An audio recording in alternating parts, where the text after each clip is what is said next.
Hello everyone. चलिए continue करेंगे second chapter से, पॉलिनोमियल से। तो देखो, आज हम जो बेसिक डेफिनेशन है कुछ वो समझेंगे कि हम पॉलिनोमियल कहते किसको हैं। लेकिन उसको शुरुआत करने से पहले जो मेन टर्म या मेन जो चीज़ें इसमें यूज़ होंगी वो दो टर्म बेसिकली देखो यहाँ पे स्टार्टिंग के हैं। एक तो वेरिएबल और दूसरा कांस्टेंट। तो पहले हम ये समझेंगे कि वेरिएबल किसको कहते हैं। तो let us discuss with the definition of variable. देखो, वेरिएबल पहले समझ लेंगे क्या है। वर्ड से समझ में आ रहा है कि वेरिएबल मतलब एक ऐसी चीज़ को कहते हैं जिसको कि बदला जा सके। वेरी मतलब कहते हैं चेंज होने को, है ना। वेरिएबल जिसको बदला जा सके।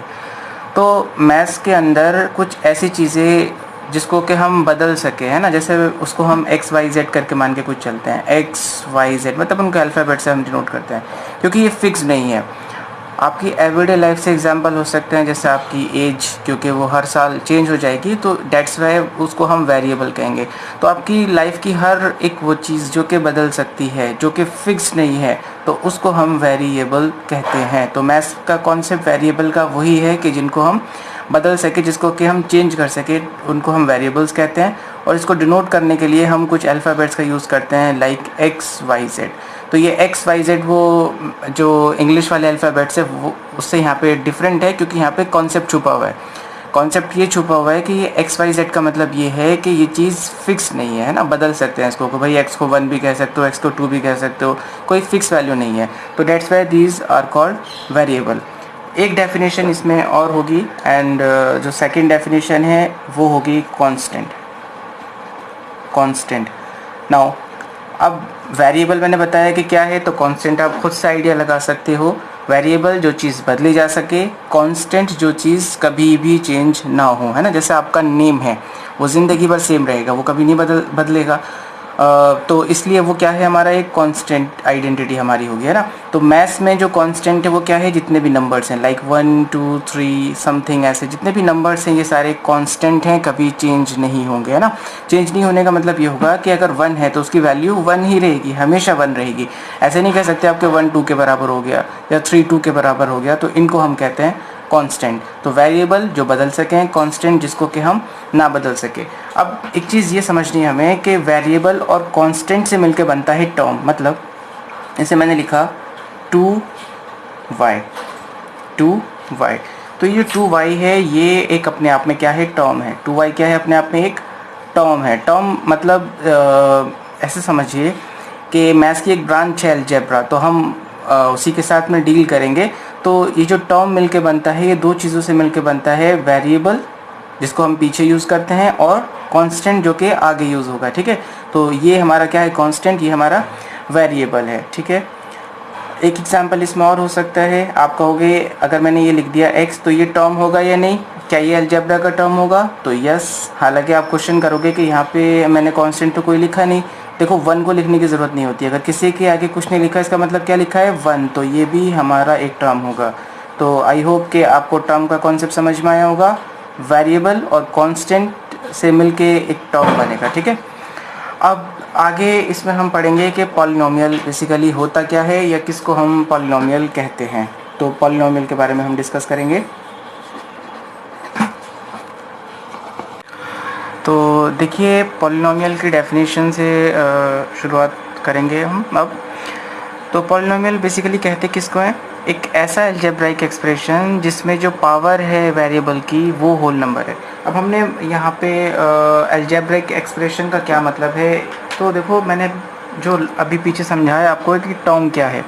बेसिकली जो पीछे लिखा था 2x या 3y, तो ये सारे जो चीज़ें हैं इनको हम एक्सप्रेशन बोलते हैं। एक्सप्रेशन मतलब किसी चीज़ को जाहिर करना, है ना। एक्सप्रेशन कैसे, एक्सप्रेशन जो कि अलजेब्राइक है, ठीक है।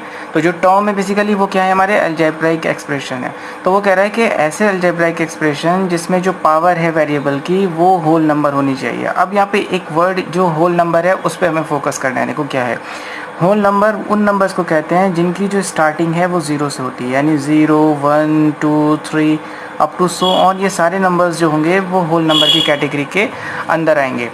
अब यहाँ पे नोट करने वाली बात यह है कि देखो 3/4 या 1/2, यानी ऐसे नंबर जो कि फ्रैक्शन में हैं, ठीक है, वो होल नंबर नहीं होते। आपको नज़र आ रहा है, ठीक। दूसरी चीज़, जितने भी नेगेटिव नंबर हैं जैसे -1 -2 ये भी सारे होल नंबर्स नहीं होते। तो यानी अगर कभी भी आपको पावर फ्रैक्शन में नज़र आए तो वो भी पॉलिनोमियल नहीं है। कहीं आपको पावर में माइनस नज़र आ जाए, किसकी पावर में, ये बहुत इंपॉर्टेंट है, पावर किसकी चेक करनी है हमने, वेरिएबल की चेक करनी है। तो अगर पावर वेरिएबल की फ्रैक्शन में होगी तो भी होल नंबर नहीं, तो इसका मतलब वो पॉलिनोमियल नहीं है, और माइनस होगी तो भी वो पॉलिनोमियल नहीं होगा। तो देखो एक्सरसाइज 2.1 का मैंने क्वेश्चन नंबर फर्स्ट लिया है। हमें ये चेक करके बताना है कि पॉलिनोमियल होगा या नहीं। तो चलिए जो हमने समझा है उसको देखते हैं। तो देखो ये एक अलजेब्राइक एक्सप्रेशन है। क्यों? क्योंकि देखो वेरिएबल नज़र आ रहा है और यहाँ पे कोफिशिएंट भी है, तो ये एक अलजेब्राइक एक्सप्रेशन है। अब क्वेश्चन उठता है कि ये पॉलिनोमियल है या नहीं। तो देखो पावर्स चेक करनी है, किसकी पावर, वेरिएबल की पावर। मैंने बताया था वेरिएबल की पावर चेक करनी है। तो देखो यहाँ पे x की पावर 2 है, तो क्या 2 एक होल नंबर है? यस। क्या ये देखो किसी की पावर कुछ नहीं है, इसका मतलब कितना है 1। क्या 1 होल नंबर है? यस। ठीक है, यहाँ पे तो वेरिएबल है ही नहीं, तो इसका मतलब ये होगा कि ये हमारा पॉलिनोमियल होगा। यस। क्यों? क्योंकि इसकी जो सारी पावर्स हैं वो कैसी हैं, होल नंबर है। इसको चेक करते हैं। तो इसमें वेरिएबल हमारा क्या है, y की power is 2 and 2 is a whole number, तो इसका मतलब ये भी हमारा पॉलिनोमियल होगा। Yes, it is a polynomial. अब अच्छा, जितने भी वेरिएबल कितनी बार भी यूज़ हो, सारी पावर्स चेक करनी है। कोई एक भी अगर फ्रैक्शन में आ जाती है तो वो पॉलिनोमियल की कैटेगरी से बाहर हो जाएगा। चलिए आगे देखते हैं। थर्ड से पहले मैं फोर्थ पे आऊँगा। देखो यहाँ जो वेरिएबल है वो हमारा t है। क्वेश्चन एक उठेगा कि हमें पता कैसे चलेगा वेरिएबल कौन है। नंबर्स को छोड़ के अगर कोई ऐसा अल्फ़ाबेट यूज़ हुआ है तो वो वेरिएबल है ना। तो यहाँ पे t है। देखो यहाँ तक तो ठीक है, यहाँ t की पावर 1 है। इस रूट का मतलब मैं आपको बता दूं कि इस रूट का मतलब होता है कि किसी की पावर 1/2 है। जहाँ भी ये रूट आएगा इसका मतलब उस चीज़ की पावर कितनी है, 1/2। अब 1/2 तो हमारा होल नंबर नहीं है, इसका मतलब ये हुआ कि ये हमारा पॉलिनोमियल की कैटेगरी से बाहर हो गया, तो it is not a polynomial. ठीक है, इस वाले क्वेश्चन को देख लेते हैं। तो देख के नज़र आ रहा होगा, वीडियो पॉज करके खुद आंसर देना। वैसे तो हम ये पॉलिनोमियल होगा या नहीं तो देख के नज़र आ रहा है कि या होगा, लेकिन देखते हैं कि होगा या नहीं। देखो इसकी पावर कितनी है, 1, तो 1 इज़ अ होल नंबर। चलिए बात ठीक है। इसकी पावर कितनी है, तो जो लोग कह रहे हैं 1, तो उनके लिए एक चीज़ ये है कि जितने भी देखो वेरिएबल हमने देखे हैं, जो पावर्स हमने चेक की है, तो उसमें एक चीज़ ये कॉमन थी कि वेरिएबल जो था वो ऊपर लिखा हुआ था, है ना। देखो यहाँ सारे जगह पे जो वेरिएबल था वो ऊपर था। तो इसका मतलब ये होगा कि पहले मुझे ये करना पड़ेगा कि वेरिएबल को ऊपर लाके शिफ्ट करना पड़ेगा। तो यहाँ पे एक्सपोनेंट का एक रूल यूज़ होगा कि अगर कोई वेरिएबल नीचे लिखा है उसको मुझे ऊपर शिफ्ट करना है तो उसकी पावर माइनस में कन्वर्ट हो जाएगी। उसकी पावर किस में कन्वर्ट हो जाएगी, माइनस में। तो y की पावर क्योंकि 1 थी तो ऊपर आके वो -1 हो जाएगी। अब मुझे ये बताओ, चलो ये तो होल नंबर होगा, क्या -1 होल नंबर है, क्या इस कैटेगरी के अंदर आया है, तो नहीं। तो इट मीन्स ये हुआ कि ये हमारा पॉलिनोमियल नहीं होगा। आई होप ये जो इतनी कॉन्सेप्ट है ये समझ में आया होगा।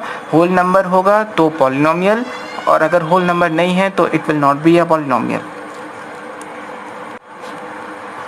चलिए इसमें सेकंड चीज़ समझेंगे हम, coefficient of a term. Coefficient of a term, ठीक है।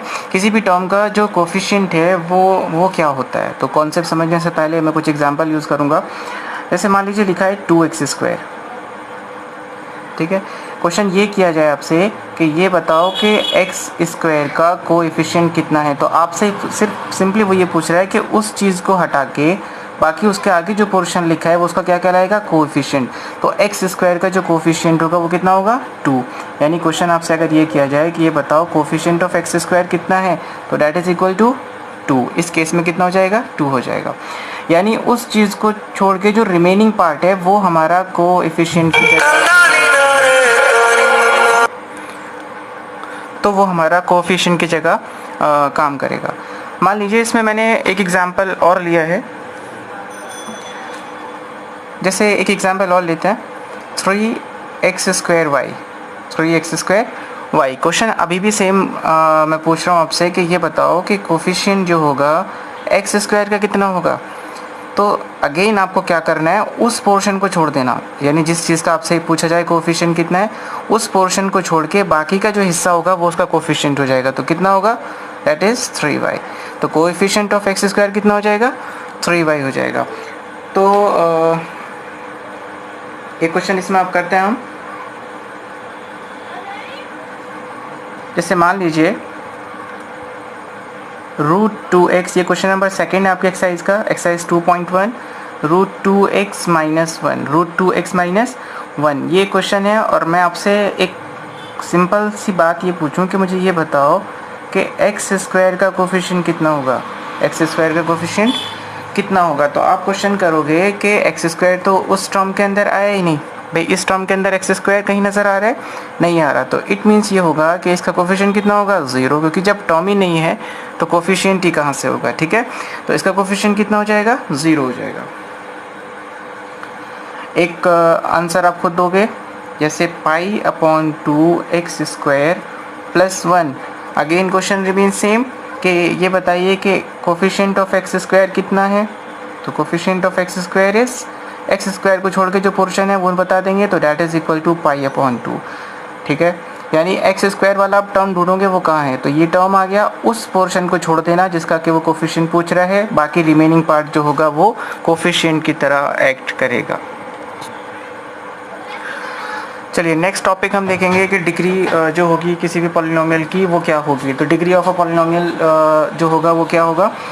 देखिए डिग्री समझने से पहले हम डिग्री का मतलब क्या है। जैसे इट इज़ अ पॉलिनोमियल, ये गिवन है कि ये हमारा क्या है, एक पॉलिनोमियल है।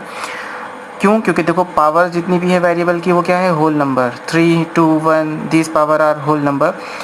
तो डिग्री के लिए आपको ये देखना है कि वेरिएबल की सबसे बड़ी पावर कौन सी है। तो नज़र आ रही है सबसे बड़ी पावर इज़ x की पावर 3। तो यानी इस क्वेश्चन के अंदर जो डिग्री होगी इसकी वो कितनी हो जाएगी, डैट इज़ इक्वल टू 3। तो डिग्री का मतलब सिंपली ये होगा किसी भी पॉलिनोमियल के अंदर कि जो उसकी जो वेरिएबल है उसकी हाईएस्ट पावर, जो वेरिएबल है उसकी जो हाईएस्ट पावर है, जो सबसे बड़ी पावर है वो कितनी है, उसको हम बोलते हैं डिग्री। नाउ इस क्वेश्चन के अंदर आएंगे तो पहले अगेन वेरिएबल को देखने जाएंगे। तो वेरिएबल इज़ हमारा y, उसकी पावर इज़ 2। तो इस केस के अंदर हमारा जो डिग्री है वो कितनी हो जाएगी, 2। इस केस के अंदर आएंगे, वेरिएबल फाइंड करो पहले कौन सा है, तो डैट इज़ t की पावर इज़ 1। तो डिग्री इज़ 1। तो डिग्री कितनी हो गई, 1 हो गई। नाउ अब इस क्वेश्चन को आके देखना है। तो पहले चीज़ तो ये है कि डिग्री ऑफ अ पॉलिनोमियल, यानी जो डिग्री है वो हमेशा किसी न किसी पॉलिनोमियल की होगी। तो पहले क्वेश्चन तो यही पूछ लें कि क्या ये पॉलिनोमियल है या नहीं। तो आंसर दीजिएगा आप लोग वीडियो पॉज करके। तो देखो ये पॉलिनोमियल की कैटेगरी के अंदर आएगा। तो क्वेश्चन आए कि पॉलिनोमियल के लिए तो हमें वेरिएबल चेक करना होता था और इसमें वेरिएबल तो है नहीं। तो देखो इसमें हम क्या, मैं ये चीज़ लिख सकता हूँ x की पावर 0, क्योंकि किसी की भी पावर 0 हो जाती है तो इट मीन्स उसकी वैल्यू 1 है। इट मीन्स उसकी वैल्यू कितनी है, 1। और किसी भी चीज़ की 1 से मल्टीप्लाई कराओगे तो आंसर वही आ जाएगा। इसका मतलब मैंने कोई चेंज नहीं करा है इसके अंदर। तो क्या 0 एक होल नंबर है, तो यह 0 इज़ अ होल नंबर। इसका मतलब पॉलिनोमियल तो ये हो गया, पॉलिनोमियल तो ये है। इसका मतलब ये हुआ कि हर एक नंबर पॉलिनोमियल होगा, क्योंकि आप उसको ये शक्ल दे सकते हैं, उसको आप ये फॉर्म में ट्रांसफॉर्म कर सकते हो। तो इसीलिए हर एक नंबर जो होगा वो क्या होगा, पॉलिनोमियल। अब बात आती है डिग्री पे। तो देखो डिग्री अब इजीली हम देख सकते हैं कि क्योंकि वेरिएबल है तो उसकी पावर कितनी है, 0। तो डैट मीन्स इस केस के अंदर जो डिग्री है हमारी वो इक्वल हो जाएगी 0 के।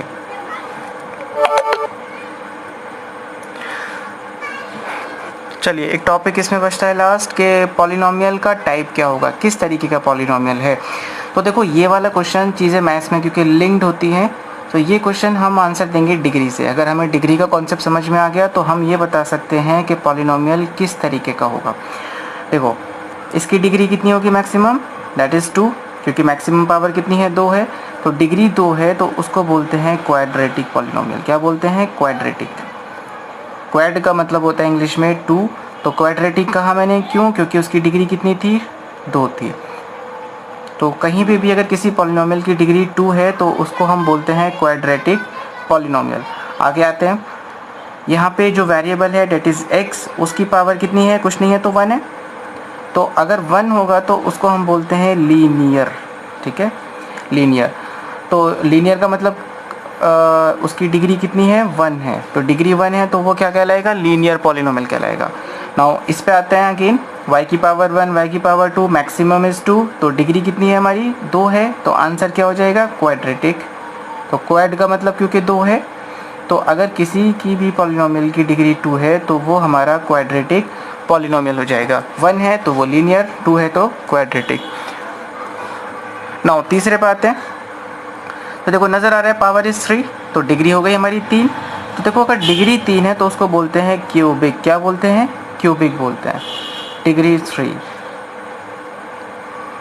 ठीक है, यहाँ एक क्वेश्चन आप कर सकते हो कि क्योंकि इसकी भी तो डिग्री 0 थी, अभी तो हमने पढ़ लिया कि अगर 1 होगा तो हम लीनियर कह देंगे, 2 होगा तो हम क्वाड्रेटिक, 3 होगा तो हम क्यूबिक, लेकिन अगर 0 होगी किसी की डिग्री तो हम उसको क्या कहेंगे, है ना, तो उसको क्या कहेंगे, हम उसको कहेंगे कांस्टेंट पॉलिनोमियल। अगर ऐसा क्वेश्चन कभी आ जाता है, आपसे ये पूछ लिया जाए कि ये किस टाइप का पॉलिनोमियल है, किस तरीके का पॉलिनोमियल, तो आप कहोगे कांस्टेंट पॉलिनोमियल। ठीक है, क्यों, क्योंकि वो कभी बदलेगा ही नहीं। एक्चुअल में उसके अंदर जो हमें वेरिएबल नज़र आ रहा है वो सिर्फ नज़र आ रहा है, उसका कोई रोल वहाँ नहीं है ना, तो इसीलिए ये कभी 3 बदलेगा ही नहीं, तो डेट्स वाई इसको कहा जाता है कांस्टेंट पॉलिनोमियल। ये 2.1 जो कंप्लीट एक्सरसाइज थी ये आपकी मतलब फिनिश हो जाएगी ये पूरी वीडियो के बाद में। आई होप कि जो मैंने आज जो कॉन्सेप्ट दिया है पॉलिनोमियल का ये आपको समझ में आया होगा। नेक्स्ट वीडियो जब आएंगे में हम एक्सरसाइज 2.2 के बारे में डिस्कस करेंगे कि ज़ीरो ऑफ अ पॉलिनोमियल क्या होता है, एंड किसी भी पर्टिकुलर वैल्यू पे हम किसी भी पॉलिनोमियल की जो वैल्यू है वो कैसे कैलकुलेट करते हैं। Thank you.